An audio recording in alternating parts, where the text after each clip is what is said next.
Hello বন্ধুরা, স্বাগত আমার ইউটিউব চ্যানেলে। আমি সুদীপ্ত ঘোষ বলছি। আজকে রবিবারের সকালবেলা। তো আজকে আমার এক স্টুডেন্ট বাচ্চা ছেলে, ও নতুন শিখতে এসছে।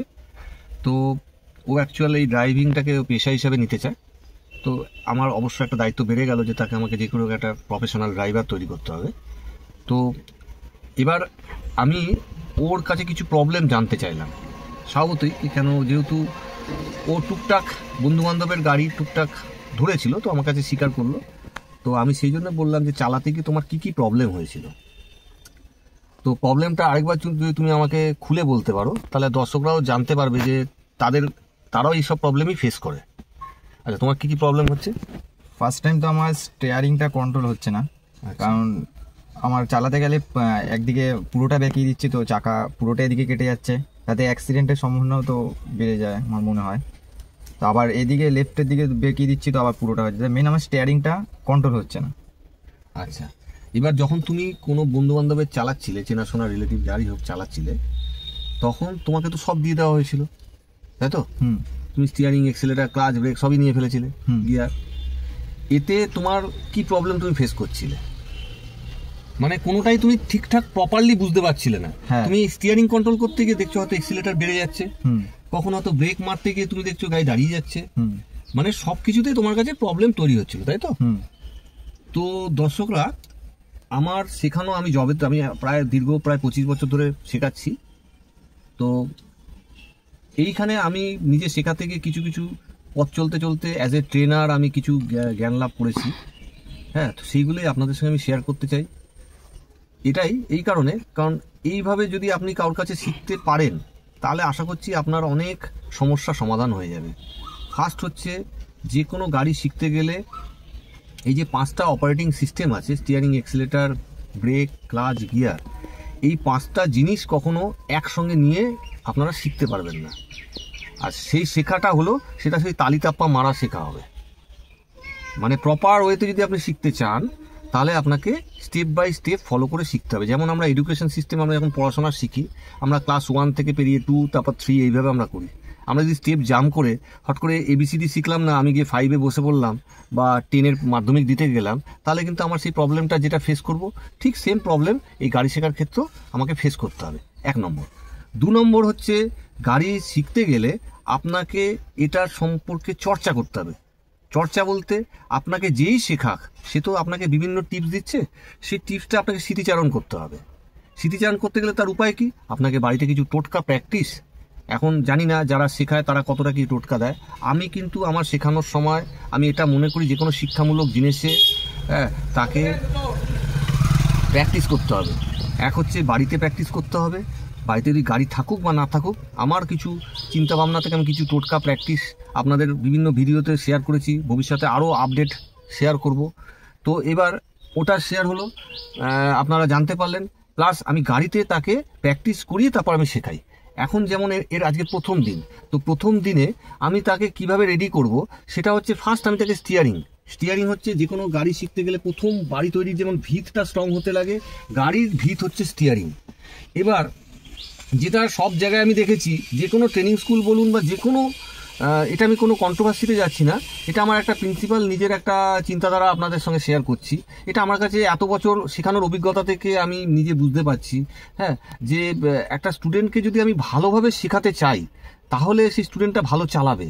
এটা ট্রেনারের উপর নির্ভর করে। ট্রেনারকে সেটা নিয়ে চর্চা করতে হবে, যেই শেখার থাকে। এবার আমার যেটা জ্ঞানত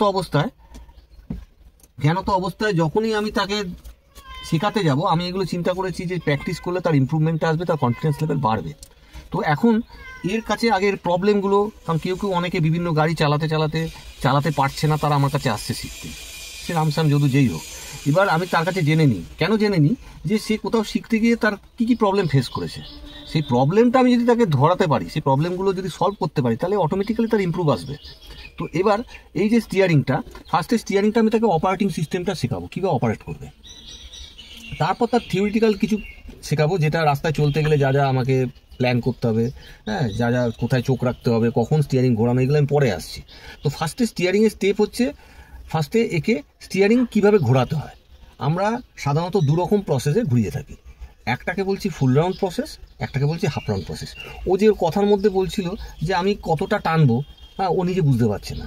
একটা গাড়িটাকে সরাতে গেলে তাকে এক হাত ডান দিকে সরতে হবে কি হাত মানে বাঁদিকে এক হাত সরতে হবে, এই সরাটা ও বুঝতে পারছে না যে আমাকে কতটা স্টিয়ারিং টানতে হবে যে কোনো একটা টার্নে। এবার এ যখন নতুন চালাচ্ছিল, এটা ও আমার সঙ্গে অবশ্যই সে একমত হবে, যখন সে চালাচ্ছিল তাকে হয়তো কেউ শেখাচ্ছিল চওড়া রাস্তায় নিয়ে গিয়ে। আমি কিন্তু তা ঠিক উল্টো শেখাই, আমি চওড়া রাস্তা তাকে শেখাই না, আমি 18 ফুট ম্যাক্সিমাম চওড়া, তার মধ্যে গলিগালা যা থাকবে তার মধ্যে তাকে শেখাবো। এতে তার মানসিক বিকাশ হবে, এতে তার গাড়ির মেজারমেন্টটা সে ভালো করে বুঝতে পারবে। একটা সরু রাস্তা দিয়ে গেলে এই 5 ফুট চওড়া গাড়িটা যেতে পারবে কি পারবে না, সেই জায়গাটাকে আমি বোধগম্য করি। তো এবার ব্যাপারটা হচ্ছে, দেখা যাচ্ছে যখন ও কতটা কি টানবে সেটা আমার এই চর্চাতে আমি আসছি, যেটা হচ্ছে স্টিয়ারিং এক পাক ফার্স্ট ঘোরানো জানতে হবে। তো এক পাক কীভাবে ঘোরাবে, এক পাক ঘোরাতে গেলে আমি দু রকম প্রসেসে বলছি, যেটা তুমি নেবে, যেটা তোমার পক্ষে অ্যাকসেপ্ট করার সুবিধা মনে করো সেটা তুমি করবে। যেটা হচ্ছে, এটাকে তুমি যদি একটা গোল ঘড়ি মনে করো, ঘড়ি মনে করলে তাহলে ঘড়িতে আমাদের কী থাকে 12টা, এখানে থাকে 3টে, এখানে থাকে 6, তাই তো? 12, 3, 6, 9 থাকে। তুমি এই প্রসেসে জিনিসটাকে ভাবতে পারো, অথবা এটাকে পুরো 100% গোল ধরো, 100% গোল, এটাকে অর্ধেক করলাম, আরও অর্ধেক করলাম, তাহলে কি হলো 4, 25, 100, মানে 25 × 4, এটা 25, এটা 25, এটা 25, এটা 25।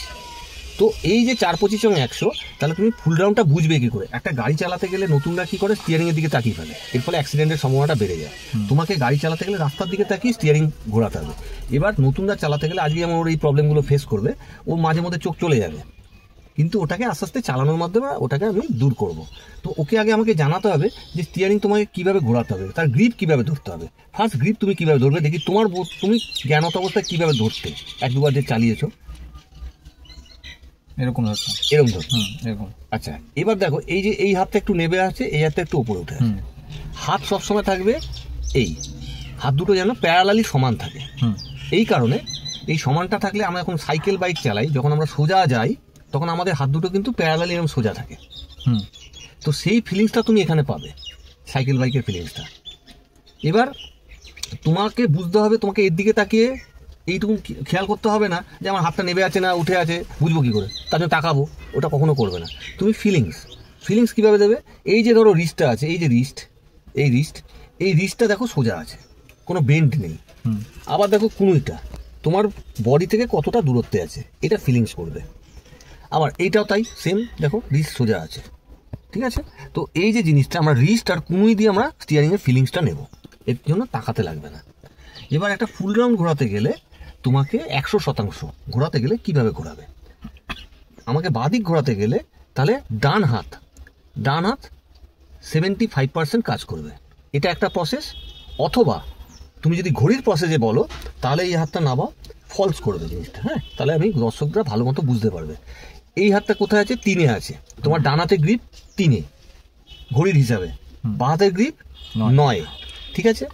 তাহলে এবার এই 3 কিভাবে তুমি ঘোরাচ্ছ ফুল রাউন্ড বুঝবে কি করে, এই হাতটা 3 থেকে 12টা এলো, 12টা থেকে 9টায় এলো, 9টা থেকে 6টায় যাবে। তার মানে আমার এই হাতটা টানতে হবে এইখান থেকে 3 থেকে আপ টু 6 অবধি ঘড়ির টাইম অনুযায়ী, ঠিক আছে? যদি এটা টানো, দেখো গ্রিপটা দেখো, এখানে তুমি ছাড়বে না, গ্রিপটা এখানে ধরে রাখো, এখান থেকে তুমি যাতে পাকারটা ধরতে পারছো। এরপর দেখো তুমি আর টানতে গেলে এটা গ্রিপটা ছেড়ে যাবে। এইটাই তোমার ফিলিংস। মানে এবার যখন তুমি হাতটা তুমি যখন তুলবে, এবার এই কুনুইটা দেখছো, কুনুইটা তুমি এই বাঁদিকে সাইডে লাগিয়ে এবার তুমি হাতটা বসাও, দেখো বসে গেল। এই হচ্ছে হাতটা কিভাবে তার গ্রিপে রিটার্ন আসবে। এই গ্রিপটা অনেকে নতুনরা যারা চালায়, কখনো এখান থেকে সে ঘোরাতে আরম্ভ করে, কখনো এখানে ধরে রাখে, গ্রিপিংটা সে ফিল করতে পারে না। ডান হাতে গ্রিপ হচ্ছে এটা, মানে ঘড়ির হিসাবে 3-এর জায়গায়, বাঁ হাতের গ্রিপ হচ্ছে 9-এর জায়গায়। এবার তার মানে কি, যখন তুমি এই হাতটা টানছো বাঁদিকে ঘোরাবার জন্য, 1 রাউন্ড ঘোরাবার জন্য, আর সবসময় হাতে গ্রিপ থাকবে, এই আঙুলটা ওপরে থাকবে, কখনো ভেতরে ঢোকাবে না, ঠিক আছে? তাহলে হাত অনেক ফ্রি হয়ে যাবে এইভাবে টানতে গেলে, বুড়ো আঙুলের কোনো ভূমিকা নেই। এবার যেটা হচ্ছে তোমার যা ভূমিকা, 4টে আঙুল, এই 4টে আঙুল এই ধরে রাখলে, এই টানলে এই টানলে পুরো টানছো, তখন এই হাতটা তখন এয়ারে থাকবে। হলো? এবার কি হচ্ছে, সাধারণত যে স্টিয়ারিংকে রাউন্ড ঘোরাবার সময় একটা হাতই কাজ করে। দেখো এই হাতটা কাজ করলো, তখন এই হাতটা এয়ারে আছে। এবার এই হাতটা যখন ছাড়বে, এর কাজ শেষ হয়ে গেল, এ তুলে নিল, তখন এ ধরলো। এবার এই হাতের কাজ সে 25%, মানে এখান থেকে এইটুকু 25%, অথবা ঘড়ির ভাষায় বললে 12টা থেকে 9টা তাকে টানতে হবে। যেই টানলো তাহলে পুরো 100% স্টিয়ারিংটা ঘুরে গেল। এবার এই টানার পর এবার গ্রিপে রিটার্ন চলে এলো। যখন সে গ্রিপে রিটার্ন আসছে, তোমায় মনে ফিলিংস মানে যোগাবে রাস্তার দিকে তাকিয়ে যে আমি এটা এক পাক ঘোরালাম। কিভাবে এটা দর্শকদের আমি দেখাচ্ছি। ফার্স্টে আমি যদি বলি, যদি তাকে তোমাকে যদি বলি এখন তুমি নতুন, তুমি এবার চালাও, কিভাবে ঘোরাবে, তাহলে বাদি ফলস করবে। ফলস তুমি কিভাবে দেখাও দর্শকদের। এরপর স্টপ। দেখুন দর্শকরা, ও প্রথমে ভুল করলো কি, ও এখান থেকে টানছে। অ্যাকচুয়াল এখান থেকে যদি হাতটাকে টানে, এখান থেকে যদি ও এই অবধি টানে, তাহলে কতটা টানছে? আমি দুটো প্রসেস আপনাদের বলেছি।